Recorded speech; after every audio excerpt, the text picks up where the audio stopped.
رات کا پچھلا پہر تھا اور میں ایک عورت کے لیے رو رہا تھا۔ اچانک میں نے سنا کسی کی سسکیوں کی آواز رات کے سکوت کا گلا کاٹ رہی ہے۔ مجھے کچھ دیر پہلے لگ رہا تھا دنیا بھر کا دکھ میرے کندھوں پہ ایسے پڑ چکا ہے کہ اس کے بھار سے میری گردن ایسے جھک گئی کہ سر گھٹنوں پہ آ گیا۔ میرے بہتے ہوئے آنسوؤں میں ٹھہراؤ آیا۔ سسکیوں آہوں کے کوڑے مسلسل میری سماعت کی پیٹھ زخمی کر رہے تھے۔ میں فرش کا سہارا لے کر اٹھا اور ہچکیوں کا تعاقب کیا۔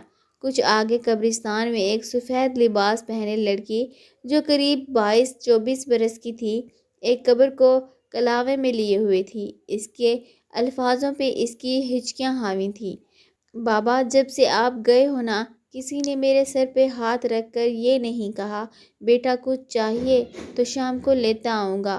بابا، اماں بیمار رہتی ہیں، میں ان سے کیا مانگوں؟ بیٹوں کی آس تو باپ کے ساتھ ہوتی ہے نا۔ بابا، میں گھر پر بھی خود کو محفوظ محسوس نہیں کرتی۔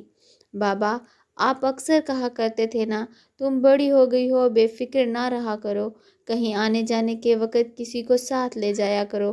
دیکھیں نا بابا، اب میں اپنے آنگن میں بھی اکیلی نہیں جاتی۔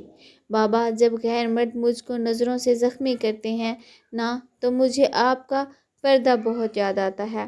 دیکھیں نا بابا، آپ کی شہزادی کا جوتا 3 دن سے ٹوٹ گیا ہے۔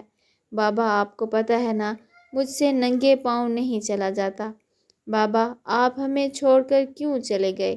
بابا، آپ کو پتہ ہے اب میں نوکری کرتی ہوں، میرا مینیجر بار بار مجھے دفتر بلاتا ہے اور کاغذات پینسل کے بہانے میرے ہاتھوں کو چھوتا ہے۔ اگر میں کچھ کہتی ہوں تو اس کے بعد وہ کام بھی مجھ سے کرواتا ہے جو کل کا ہوتا ہے۔ بابا، مجھے نوکری نہیں کرنی، مجھے ان حریص لوگوں کے سامنے اپنی غیرت کو پامال نہیں کرنا۔ آپ اللہ پاک جی کے پاس ہیں نا، ان سے کہیں کہ میری بیٹی اکیلی ہے، وہ مردوں کی ہوس بھری نظروں سے زخمی ہوتی ہے، وہ ان کی زبردستیوں سے ختم ہو رہی ہے۔ بابا، مجھے آپ کا پردہ محفوظ رکھتا تھا، اب میرا پردہ چھن چکا ہے، اب میں کسی کی نظروں سے محفوظ نہیں رہتی۔ میں درخت کا سہارا لیے خود کو سنبھالنے کی کوشش کر رہا تھا۔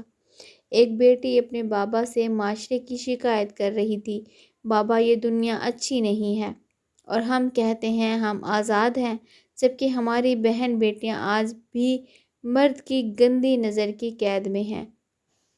پیارے ناظرین، امید کرتی ہوں آپ کو سٹوری اچھی لگی ہوگی۔ ویڈیو کو لائک اور ہمارے چینل لولی اینجل کو لازمی سبسکرائب کریں۔ شکریہ۔